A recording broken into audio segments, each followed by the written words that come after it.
Hello দর্শক, আজকে আমাদের জীবনের গল্পে উপস্থিত আছেন সময়ের জনপ্রিয় গায়িকা, যার সুরের মূর্ছনায়, কণ্ঠের জাদুতে হাজারো যুবকের হৃদয়ে আলোড়ন তৈরি করে, হাজারো ভক্তের crush, voice of the town, none other than miss তুলি।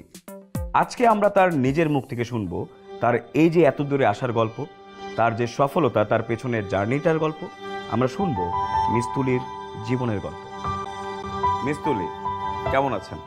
আমি ভালো আছি, আপনি কেমন আছেন? আমি কেমন আছি?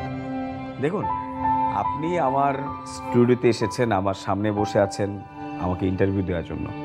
আমরা যারা মিডিয়াতে কাজ করি, আমরা অল্প বিস্তর জানি যে আপনার এই ব্যস্ত সময়সূচিতে এতটুকু সময় বের করা কতটুকু টাফ। তাই আসলে আপনাকে আমার সামনে পেয়ে নিজেকে অনেক সৌভাগ্যবান মনে করছি। যাই হোক, আমার কথা আর বাড়াবো না, এখন চলে আসি মূল অনুষ্ঠানে। মিস তুলি, দর্শকের অনেক জিজ্ঞাসা আছে আপনার জন্য, তার মধ্যে একটা প্রশ্ন আপনাকে করছি। আপনি একজন সেলিব্রিটি, আপনার এই সেলিব্রিটি জীবনের পেছনে কোনো স্ট্রাগল স্টোরি আছে? অবশ্যই আছে, শুধু আমি কেন, প্রত্যেকটা সেলিব্রিটির পিছনে একটা গল্প আছে। শুধু সেলিব্রিটি বললেও ভুল হবে, প্রত্যেকটা সাকসেসফুল মানুষের পিছনে একটা গল্প থাকে। তাই আমারও আছে, আমিও তো মানুষ। আর সেই গল্পটা আপনাদের সাথে শেয়ার করার জন্যই এই শোতে আমি উপস্থিত হয়েছি। Wow, nice, alright. তাহলে আজকে আমরা শুনবো আপনার সেই স্ট্রাগল স্টোরির কথা। মিস তুলি, প্লিজ আমাদেরকে আসলে প্রথম থেকে বলবেন যে আপনার সাথে আসলে কি কি হয়েছিল। ছোটবেলায় আমার বাবা মারা যায়, এরপর আমি মামা মামির বাসায় থাকা শুরু করি। খাঁচার ভিতর অসীন পাখি কেমনে আসে যায়, খাঁচার ভিতর অসীন পাখি কেমনে আসে যায়। তোর পাখি তো খালি যায় আর আয়। আরে মামা ওর কথা বলে লাভ আছে, আর পাখি ওরমই। ওর যে অবস্থা, ওর করুণ দশা দেখে না নিজেই পাগল হয়ে যায়। বুঝবি না রে, সবকিছু তোরা বুঝবি না। মামা দেখ, তোর পাখি আইতেছে।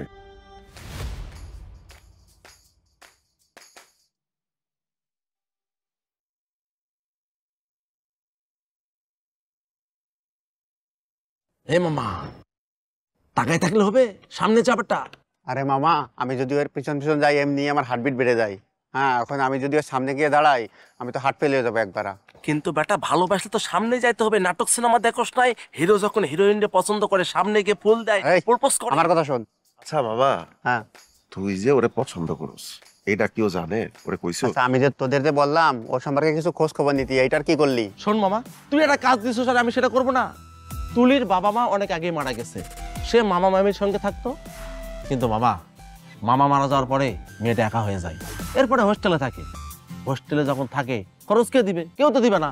সে নিজে টিউশনি করে, নিজের খরচ নিজে জোগায়, বুঝছস?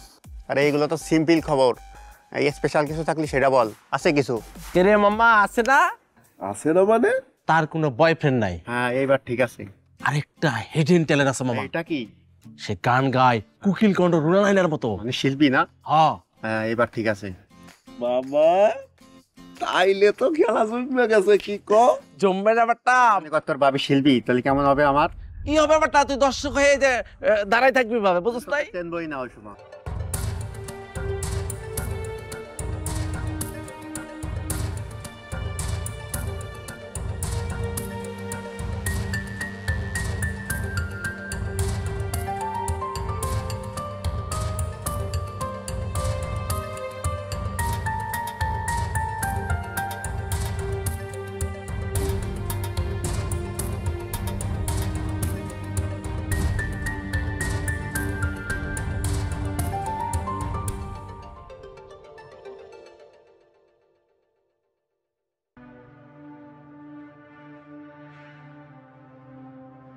আচ্ছা, তার মানে তুই কি 14 তারিখ মিউজিক ডিরেক্টরের কাছে যাচ্ছিস? যাচ্ছিলাম তো। এই শোন না, তুই আমার সাথে চল না প্লিজ, আমার না এমনিও একা যেতে ভয় লাগতেছে। আরে শোন না, 14 তারিখ আম্মুকে নিয়ে ডাক্তারের কাছে যেতে হবে।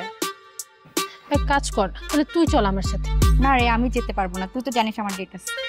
ডেট আছে, সারা জীবন ডেট করতে করতে বল। আচ্ছা শোন, তুই বরং তার পরের দিন যা, তাহলে আমরা একসাথে যেতে পারবো। না হচ্ছে কি, তুই তো মিউজিক ডিরেক্টরদের চিনিসই না। আমি যদি তাদেরকে বলি যে ভাই আমি একদিন পরে আসি, বলবে কি তোমার তো কোনো ডেডিকেশন নেই, তুমি কি গান গাইবা? এর চেয়ে ভালো আমি রিস্ক না নিই। আচ্ছা স্টুডিওটা কোথায়? দোস মায়েরা কিন্তু সেই সুন্দর, তোর সাথে যা লাগবে বেড়া, একটা তোর বাকি দুইটা আমার।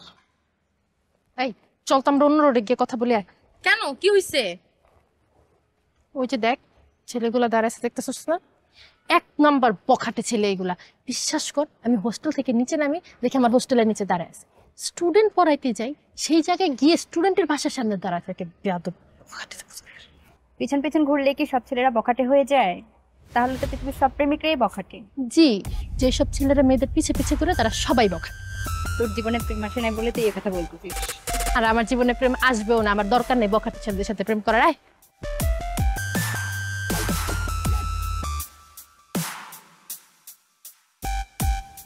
মামা রে, সেই সুন্দর মামা, সেই আরে পাটা খাই টানে।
চুপি চুপি চুপি চুপি চুপি চুপি চুপি চুপি চুপি চুপি।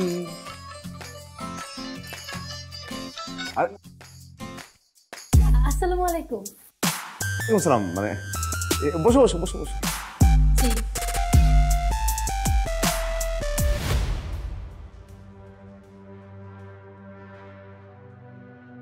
তুমি হচ্ছ তুলি, জি মানে ব্রাশ। তোমার নামটা যেমন সুন্দর, তুমিও ঠিক সেরকমই সুন্দর। আচ্ছা, তোমার এই ঠোঁটের এই কালারটা কি অরিজিনাল নাকি লিপস্টিক দেওয়া? একটু লিপস্টিক দিয়েছিলাম আর কি। সামান্য একটু না? দুর্দান্ত সুন্দর হয়েছে, সুন্দর লাগছে। কেমন আছো তুমি? আলহামদুলিল্লাহ ভালো। আপনি কেমন আছেন? ভালো নেই, একদম ভালো নেই আমি, একদম ভালো নেই। একাকিত্ব, একাকিত্ব পেয়ে বসেছে আমার। চারিদিকে এত মানুষ, কিন্তু আমার নিজের বলতে কেউ নাই। আমাকে একটু সময় দেবে? জি মানে আমার একটু খেয়াল রাখবে, আমাকে একটু সময় দেবে, আমাকে একটু ভালোবাসবে? এরকম মানুষ নাই। ভাবি আপনার বাচ্চারা তারা? নেই, মানে নেই মানে নেই। ফেসবুকে যে দেখি। তোমার ভাবি তার বাচ্চাদেরকে নিয়ে তার বাপের বাড়ি বেড়াতে গেছে। ও, তাহলে তো চলেই আসবে।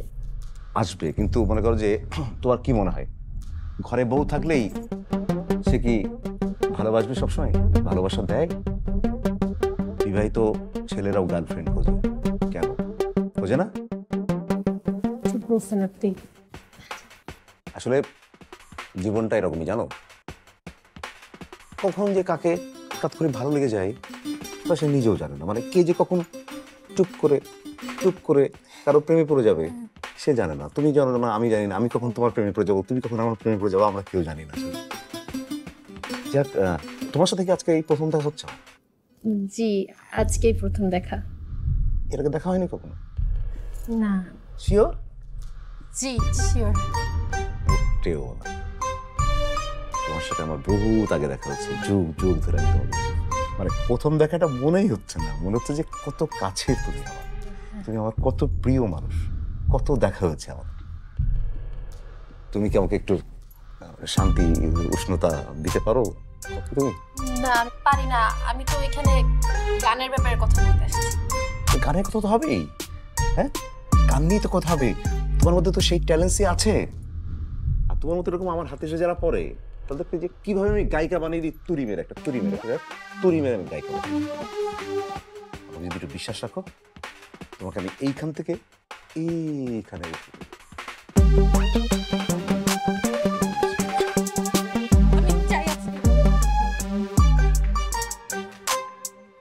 ট্যালেন্টই না ঘোড়ার ডিম, কিচ্ছু নাই। গায়িকা হবে, সময় নষ্ট শুধু আমার। কোথায় যা সেইগুলা?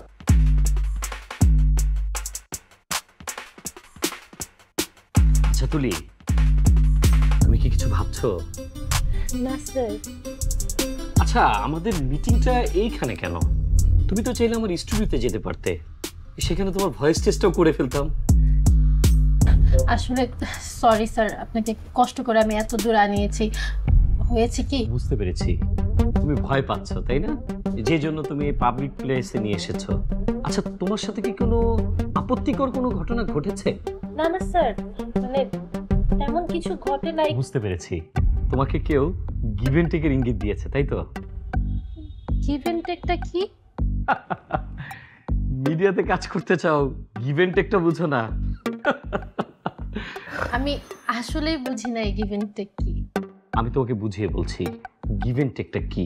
গিভ এন্ড টেকটা হচ্ছে বিনিময়। ধরো তুমি সিঙ্গার হবা, সেটার বিনিময়ে তুমি কিছু দিবে, হতে পারে অর্থ, হতে পারে অন্য কিছু। কেন? মানে আমি আমার মেধা, শ্রম বা মানে আমার মধ্যে যেই গুণ আছে সেটা দিয়ে আমি কিছুই করতে পারবো না? দেখো, পৃথিবীতে অনেক মানুষের মেধা আছে, সবাই সুযোগ পায় না। আর সবার তো লিঙ্ক থাকে না, স্ট্রং ব্যাকগ্রাউন্ডও থাকে না। আর একটু সুযোগ পেলে অনেক বড় সিঙ্গার হবে, কিন্তু সবাই সুযোগ পায় না। যারা রুট লেভেল থেকে উঠে আসতে চায় তাদেরকে অনেক কিছু ফেস করতে হয়। একজন ডিরেক্টর কয়জনকে সুযোগ দিবে? আর একটু সুযোগের বিনিময়ে একজন ডিরেক্টর তো কিছু চাইতেই পারে।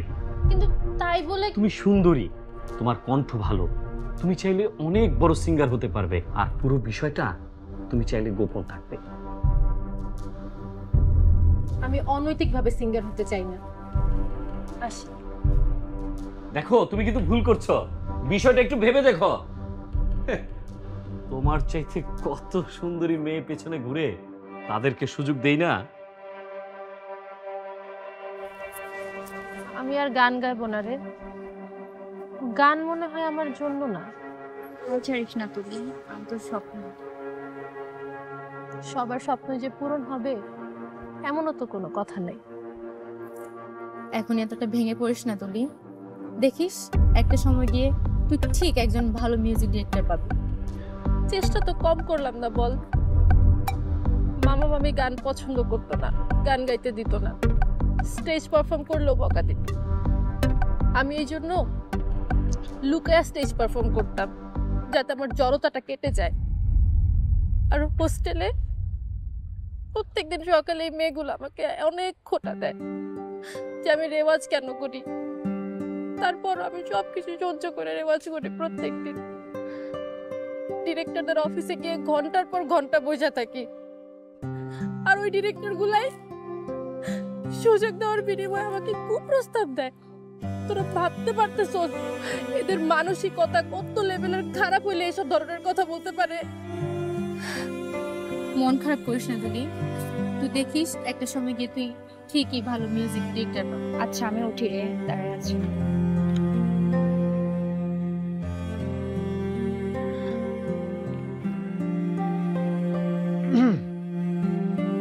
আমি কি একটু তোমাদের সাথে কথা বলতে পারি? দুঃখিত, তুমি বলে ফেললাম। অবশ্য এটার পিছনে একটা কারণ আছে। কারণটা হলো আমার বাসায় তোমাদের বয়সী একটা মেয়ে আছে, তাই তুমি বলে ফেললাম। জি স্যার, আপনি বলেন, কোনো সমস্যা নেই, বসেন না। ধন্যবাদ।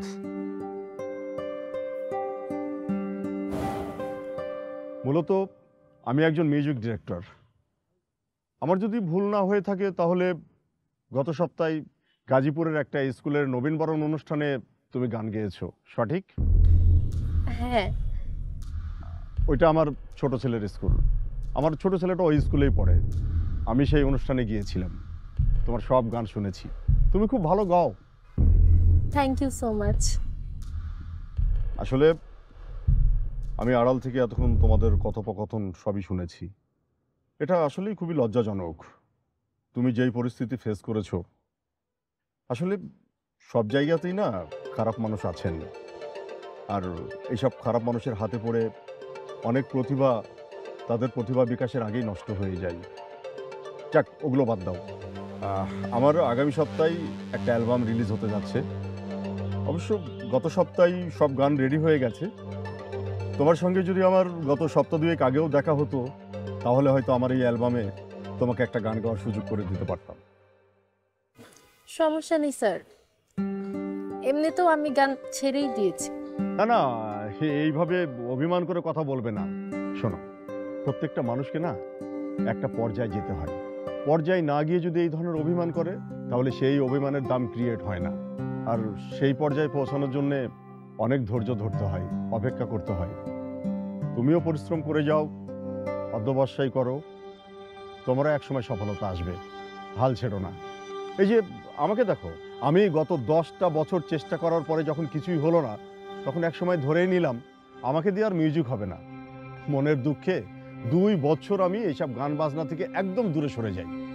কিন্তু 2 বছর পরে যখন আবার ফিরে এলাম, তখন আমার কাছে প্রচুর গানের অফার আসতে শুরু করলো। তখন আমার কি মনে হলো জানো? ওই যে গত 10টা বছর যে আমি চেষ্টা করেছিলাম, এটা সেই চেষ্টারই সুফল।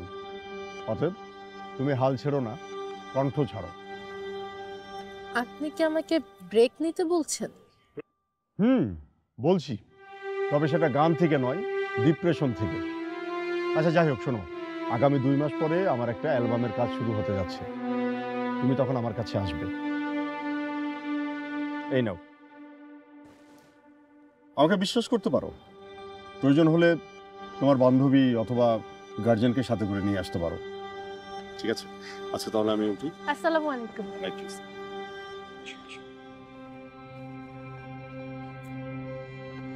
দেখেছিস তুলি, আমি তোকে বলেছিলাম না তুই একটা সময় গিয়ে খুব ভালো মিউজিক ডিরেক্টর পাবি। হয়তো উনি সেই মানুষটা। দেখা যাক, আগে যাই, এবার ঠিকঠাক সব চলে।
আসসালামু আলাইকুম স্যার।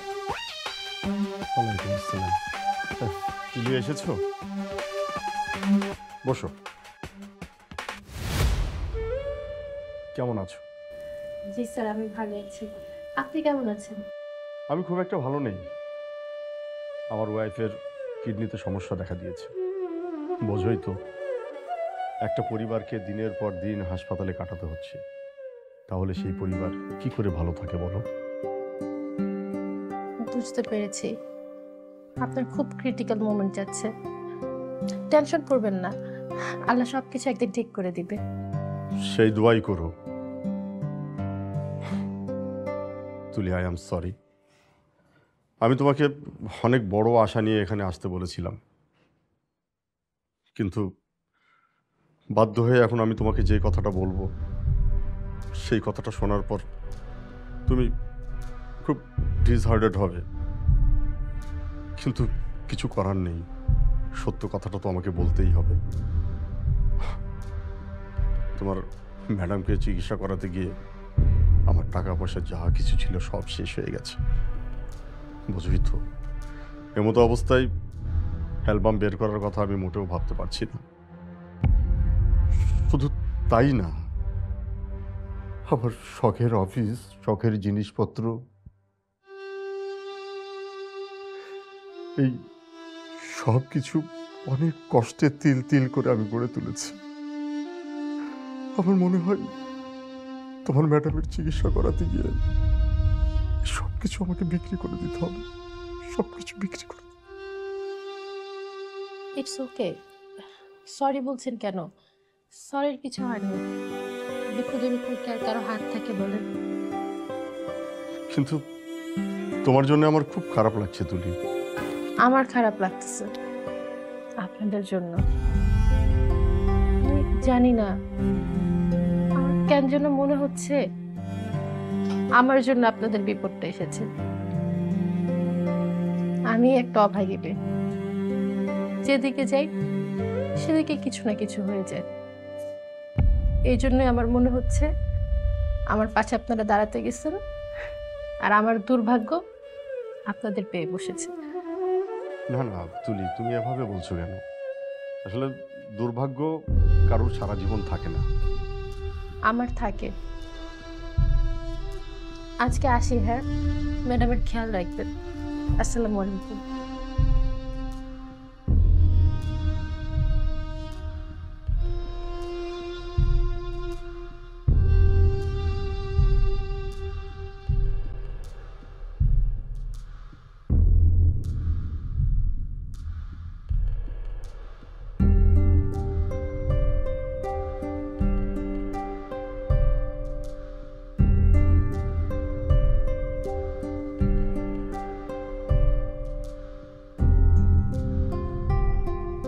জনি বল। মামা কই তুই? তোর আমি লোকেশন পাঠাচ্ছি, তাড়াতাড়ি চলাই। ওই কি হয়েছে রে? আরে মামা, তুই বলছিলি না তুলি কখন কোথায় যায় কি করে সেটা তোকে জানাইতে। হ্যাঁ, তোর তো আমি বলছিলাম। দোস্ত, আমি পিছনে পিছনে আসছিলাম, এসে দেখি এক মিউজিক ডিরেক্টর স্টুডিওতে গেছে। আমারও তো ভিতরে ঢুকতে দেয় নাই, আমি বাইরে অপেক্ষা করতেছিলাম। মাত্র দেখলাম তুলি বের হয়ে গেল। যাবার সময় যাবার সময় কি? যাবার সময় দেখলাম সে কান্না করতেছে। আমার মনে হয় কোনো ঘটনা ঘটছে, তুই তাড়াতাড়ি চলে আয়। ওই কি লোকেশন পাঠা, আমি এখনই আসতেছি। ওকে তো চাই।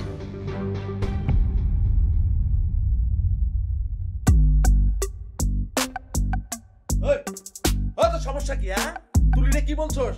সে কান্না করতে করতে বের হয়েছে। অহন যদি সত্যি কথা না বলিস, খুদার কসম আমি ভুলে যাব তুই মুরব্বি। তোর থাপড়াম কিন্তু, বল সত্যি কথা বল। প্লিজ তোমরা শান্ত হও। তোমরা এরকম করছো কেন? আমি তো তোমাদের বাবার বয়সী, তাই না?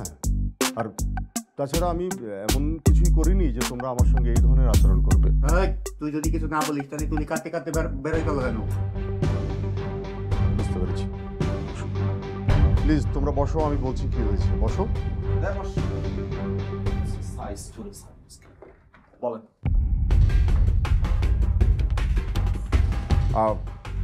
আমি তোমাদেরকে ঘটনাটা খুলে বলছি। আসলে আমি তুলিকে স্বপ্ন দেখিয়েছিলাম ওকে দিয়ে একটা অ্যালবাম বের করবো, এবং আমি ওকে 2 মাস পরে আসতে বলেছিলাম। ও ঠিক 2 মাস পরে যখন আমার কাছে আসলো, তখন আমার স্ত্রী মৃত্যু শয্যায় হাসপাতালে।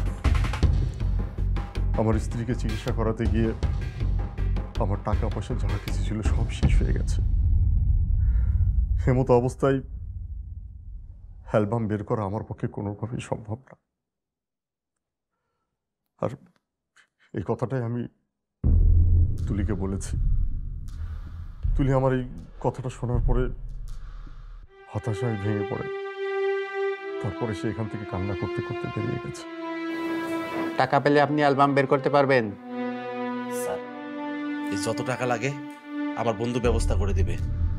আমার বন্ধু চাই এই তুলি দেশের সেরা সিঙ্গার হোক। হ্যাঁ, সেটাও সম্ভব। ওর গলার মধ্যে এমন একটা ব্যাপার আছে যেটাকে পারফেক্ট ওয়েতে যদি ইউটিলাইজ করা যায়, তাহলে নিঃসন্দেহে সে একসময় দেশ সেরা সিঙ্গার হতে পারবে। সে বিশ্বাসটুকু আমার আছে।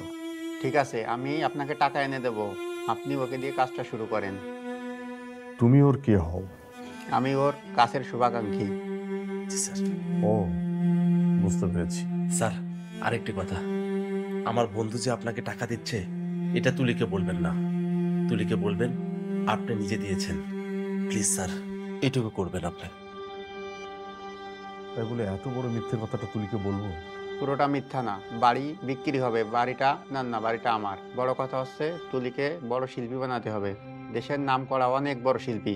স্যার, যেভাবে হোক স্যার, তুলিকে আপনি সিঙ্গার বানান স্যার। ওকে দেশ সারা সিঙ্গার হতে হবে স্যার, প্লিজ স্যার। ঠিক আছে, যাই স্যার। স্যার বলুন স্যার।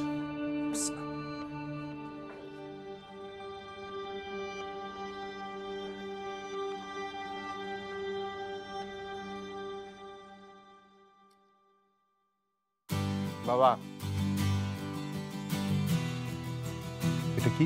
এই বাড়ির দলিল। এই বাড়ির দলিল তোর হাতে কেন? এখানে একটা সিগনেচার লাগবে। সিগনেচার লাগবে মানে? আমি এই বাড়িটা বিক্রি করব। আমার বাড়ি তুই বিক্রি করবি কেন? বাবা, তুমি মরে যাওয়ার পর এই বাড়িটার মালিক আমিই হব, তাই এই বাড়িটা বিক্রি করার অধিকার আমার আছে।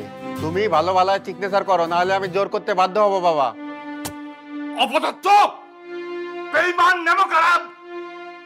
তুমি আমারে মারো কাটো যা ইচ্ছা করো, তোমার সই করা লাগবেই।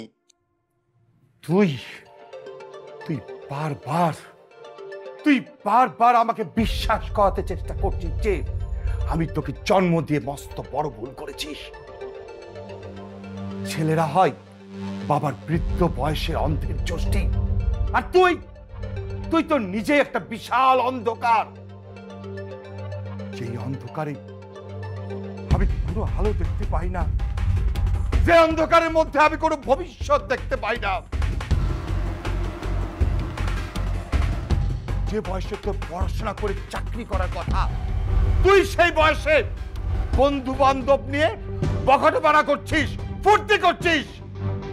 যে বয়সে তুই চাকরি করে বাবার দায়িত্ব তোর কাঁধে নেয়ার কথা, সে বয়সে তোর বাবার মাথার উপরে ছাদটা কেড়ে নিতে চাচ্ছিস।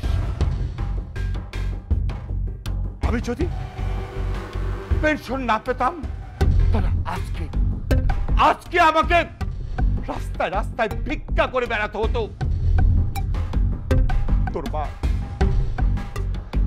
তোর মা যখন মারা যায়, তখন তুই খুব ছোট্ট ছিলি।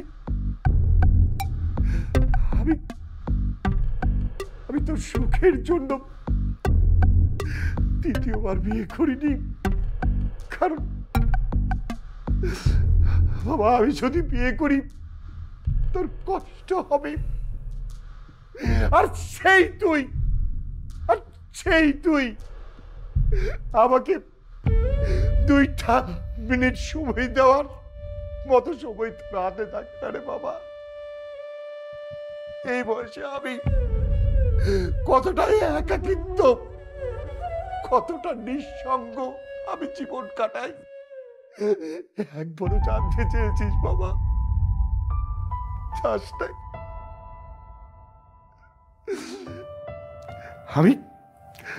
আমি বেঁচে থাকতে তোকে এই বাড়ি বিক্রি করতে দেব না। যদি এই বাড়ি বিক্রি করতে হয় তাহলে তুই তুই আমাকে মেরে ফেল, আমাকে তুই মেরে ফেল বাবা, আমাকে মেরে ফেল। বাবা তুমি মরবা কেন? মরবো তো আমি। যদি তুমি সিগনেচারটা না করে দাও তাহলে আমি সুসাইড করব। রাফি,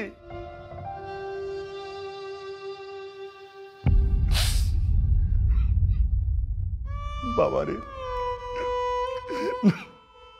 তোর মা আমাকে ছেড়ে চলে গেছে, তুই আমাকে ছেড়ে চলে গেলি বাবা।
স্যার, স্যার, আসসালামু আলাইকুম। বলেন কি বুঝছেন? স্যার, আমি টাকা দিয়েছিলাম। স্যার আপনার এই টাকা দিয়ে গেলাম, আপনি অ্যালবামের কাজটা শুরু করেন। যদি লাগে আমি আরো দেবো, সমস্যা নাই, কিন্তু আপনি অ্যালবামের কাজটা তুলিকে নিয়ে শুরু করেন। স্যার, আমরা যাই স্যার। আসসালামু আলাইকুম।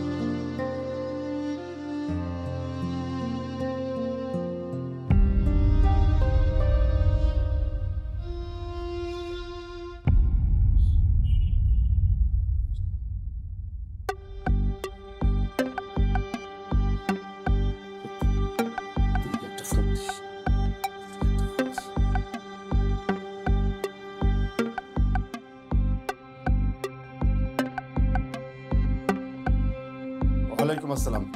তুলি, তুলি, তুমি যত দ্রুত পারো আমার অফিসে চলে আসো।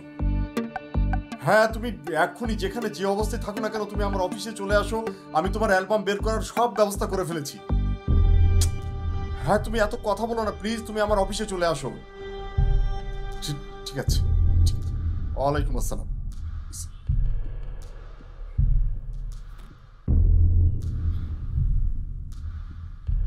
Okay, Tuli, ready? Okay, fine. 5, 4, 3, 2, 1, 0. Music, start.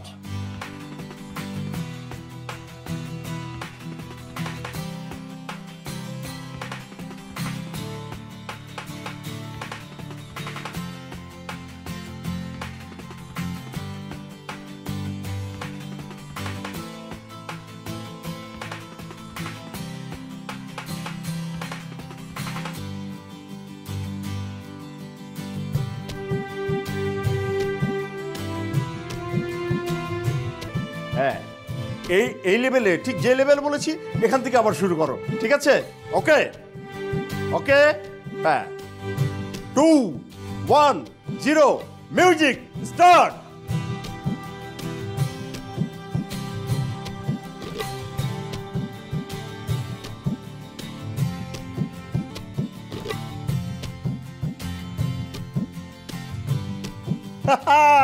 Very good.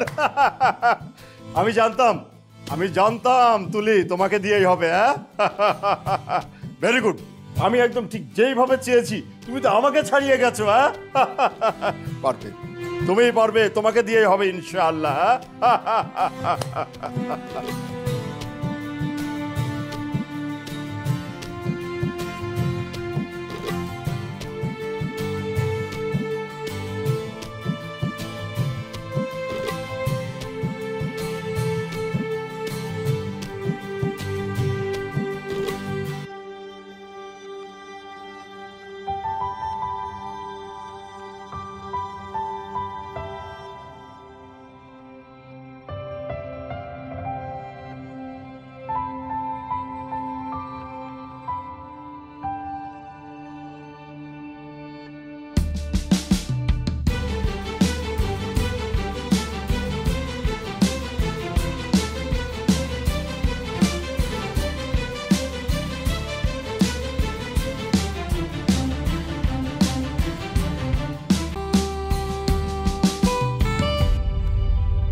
আলহামদুলিল্লাহ ভালো, কেমন আছেন? আমরা সবাই ভালো আছি। আপু, আপনি তো এই সময় খুবই জনপ্রিয়, ব্যস্ততার সময় কেমন পার করছেন? আমার ব্যস্ততা তো আগের মতোই যাচ্ছে, দোয়া করবেন যাতে আরো বেশি ব্যস্ত থাকতে পারি আর বেশি ভালো ভালো গান আপনাদেরকে উপহার দিতে পারি। নেক্সটে আমরা আপনার কি গান পাচ্ছি? নেক্সটে একটা খুব সুন্দর গান আসছে, সেটা এখন বলে দিলে তো আর সারপ্রাইজটা থাকবে না, সো আপনারা শুনবেন আর আমাদেরকে জানাবেন কেমন হয়েছে। আপনার দর্শকদের উদ্দেশ্যে কিছু দোস্ত, শুধু তাকালে হইব? হ্যাঁ, কাছে যাইতে হবে, কথা বলতে হবে, প্রেমের কথা বলতে হবে। তুই বলছিলি ব্যাপারটা যাইতে কোনটা?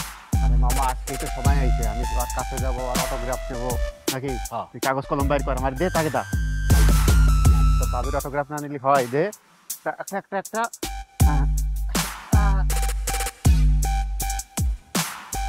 বেস্ট অফ লাক বন্ধু। আমার দর্শকদের নিয়ে আর কি বলবো?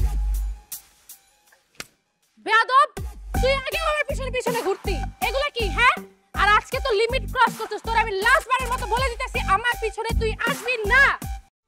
দুটো নিচ থেকে একটু ধরো আবার। Very good, you are great. আমি জানতাম তুমি পারবে। আসসালামু আলাইকুম স্যার। ওয়ালাইকুম সালাম। আরে এসে পড়েছো এত জলদি? বসো বসো বসো বসো বসো। হ্যাঁ স্যার, আপনি নাকি সারপ্রাইজ দিবেন বলেছিলেন, আমি তো সারপ্রাইজের জন্য দৌড়ায় চলে আসছি। ও হ্যাঁ হ্যাঁ হ্যাঁ, মনে পড়েছে। হ্যাঁ, তোমার জন্য অনেক বড় একটা সারপ্রাইজ অপেক্ষা করছে। স্যার, আমি আর ওয়েট করতে পারছি না, বলেন না। ওয়েট।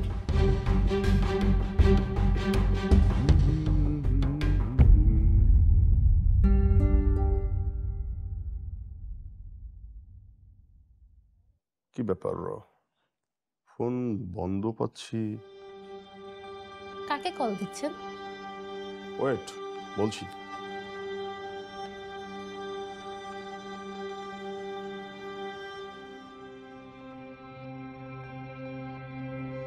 হ্যালো জনি, কি ব্যাপার বলো তো? রাফির ফোন অফ পাচ্ছি।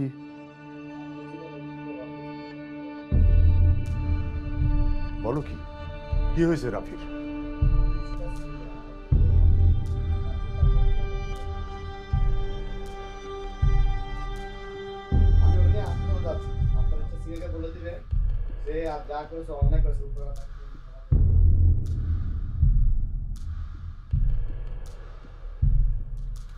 স্যার, কি হয়েছে? কোনো ব্যাড নিউজ? তুলি, একটু আগে কি ঘটনা ঘটেছে? কিছুক্ষণ আগে বুঝতে পেরেছি, ওই বেয়াদব ছেলেটার কথা জিজ্ঞেস করছেন। ও তো একটা বেয়াদব, আমার পিছনে অনেক দিন যাবত ঘুরতেছে স্যার, বিশ্বাস করেন। আর আজকে তো লিমিট ক্রস করে ফেলছে, আমার গায়ে হাত দিছে স্যার। ও তোমার গায়ে টাচ করেছে? ও তোমার গায়ে টাচ করেছে? যেই ছেলেটা তার নিজের জীবনের চাইতে তোমাকে বেশি ভালোবাসে, সেই ছেলেটা তোমাকে গায়ে টাচ করেছে না? তুলি, আমার মনে হয় কোথাও তোমার ভুল হচ্ছে। স্যার, ও আমাকে ভালোবাসবে? ও তো একটা রাস্তার ছেলে। হ্যাঁ, ওই রাস্তার ছেলেটার জন্যই না তুলি আজকে তুমি এই মঞ্জিলে এসে পৌঁছিয়েছো। ওই রাস্তার ছেলেটা যদি আমার পাশে না দাঁড়াতো, রাস্তার ছেলেটি যদি তোমার পাশে না দাঁড়াতো, তাহলে তুমি এত বড় সিঙ্গার হতে পারতে না। তোমার এই নাম, যশ, খ্যাতি কিছুই থাকতো না তোমার। তুলি, রাস্তার ছেলে আমার জন্য কি করতে পারে? রাস্তার ছেলে তোমার জন্য কি করতে পারবে? তার নিজের হৃদয়টাকে কেটে পিস পিস করে তোমার হাতে ধরিয়ে দিতে পারবে। স্যার আমি না কিছুই বুঝতে পারছি না, আপনি আমাকে একটু বুঝায় বলবেন প্লিজ। শুনতে চাও? শোনো তাহলে। আমার ওয়াইফকে ট্রিটমেন্ট করাতে গিয়ে আমার টাকা পয়সা যা ছিল সব কিছু শেষ হয়ে গেছে।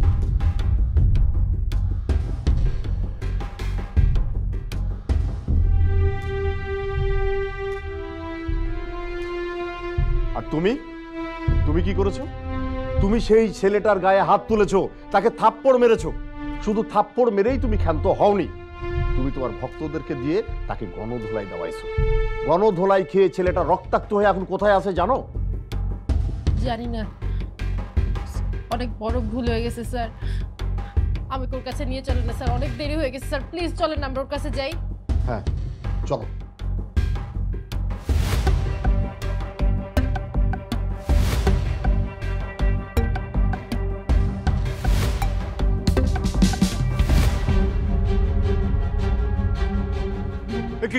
রাফি কই? রাফির কি হয়েছে? ও কোথায় এখন? ভাই আমি রাফিকে ভর্তি করাইছিলাম, গিয়ে দেখি রাফি নাই, কোথাও খুঁজে পাইলাম না। নাই মানে কি? গেল কোথায় তাহলে? আচ্ছা খুঁজতে হবে তো, চলেন খুঁজি। ওদিকে না, এদিকে চলো।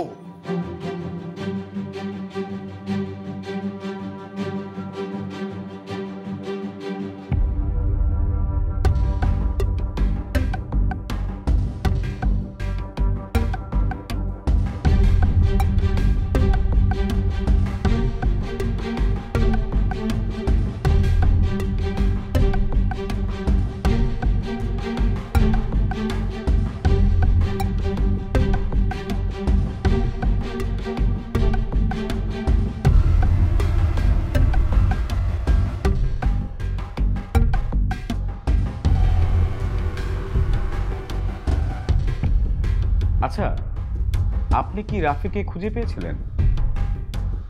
না, অনেক খুঁজেছি তাকে, হসপিটাল, থানা, এমন কোনো জায়গা বাদ ছিল না যে আমি ওকে খুঁজিনি, কিন্তু পেলাম না। আমার মাঝে মাঝে মনে হয় যে হয়তো আমার থেকে অনেক বেশি কষ্ট পেয়েছে। আসলে তোকে অনেক কষ্ট দিয়েছি, তাই হয়তো অভিমান করে আমার কাছে আসা। তার মানে রাফি কি তার বাবার কাছে ফিরে যায়নি? না, আমি গিয়েছিলাম রাফির বাবার কাছে, রাফি ফিরে যায়। রাফি ওর বাবার একমাত্র ছেলে ছিল। রাফি যেহেতু আলাদা হয়ে গেছে, ওর বাবা তো আলাদা, একা, আর আমি তো অপরাধী।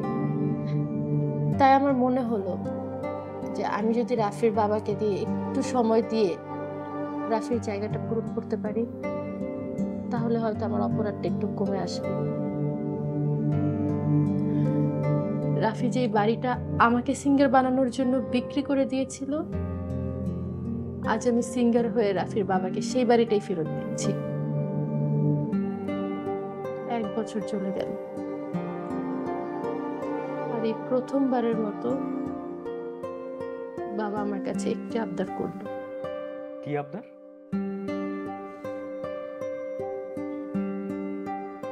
বাবা আমাকে বলে রাফি বেঁচে আছে কিনা তাও তো আমরা কেউ জানি না, রাফি আসবে কিনা তারও ঠিক নেই। তাহলে আমি কেন আমার জীবনটা ভেবে নষ্ট করছি? আর আমি এদিক ওদিক না ভেবে বাবার আবদারে রাজি হয়ে যাই। সে আমাকে বিয়ে করতে বলে। তার মানে আপনি বিয়েতে রাজি হয়ে গেলেন? অবশেষে আমি বাবার কথা রাখতে বাধ্য হয়ে গেলাম।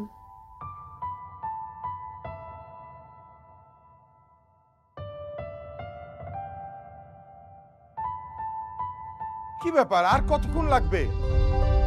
আরে তাড়াতাড়ি করো বাবা, একটু পরেই তো বরপক্ষ চলে আসবে। আচ্ছা তাড়াতাড়ি করো, তাড়াতাড়ি করো। এই মনির, মনির এদিকে। আরে এখনো তো টিস্যু কাপড় লাগানো হলো না, তাড়াতাড়ি করো।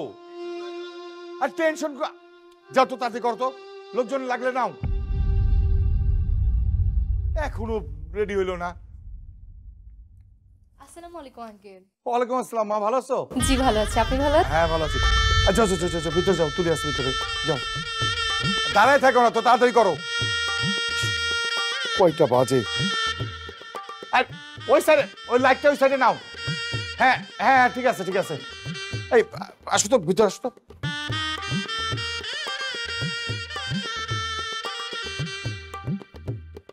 এ বেটা কি করস তুই? তাড়াতাড়ি কর, আঙ্কেল তো বকা দিবে।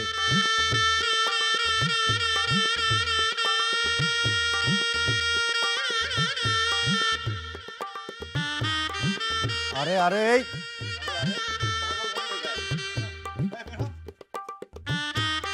আরে এই বাইরো, এই বাইরো, এই পাগল টাগল কই থেকে? হ্যাঁ এই বাইরো।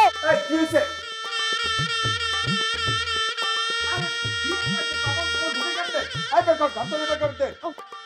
এই বাইরো।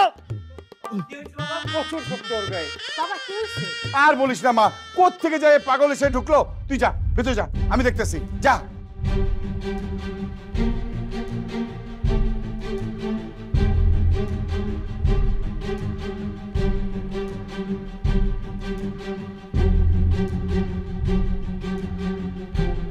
বাবা তুমি ওকে চিনতে পারো নাই? না ও তো রাফি, তোমার ছেলে রাফি। এই ছাড়েন ওকে, এই ছাড় রে। তুমি আমাকে চিনতে পারতেছো না? তোমার কত জায়গায় খুঁজছি বলো। রাফি, রাফি আমার দিক তাকাও। বাবা ও রাফি, তোমার ছেলে। রবি বাবা, বাবা এতদিন ঠিক করেছিলি রবি। বাবা তুই আমার মাফ করে দিস বাবা, আমাকে মাফ করে দিস বাবা।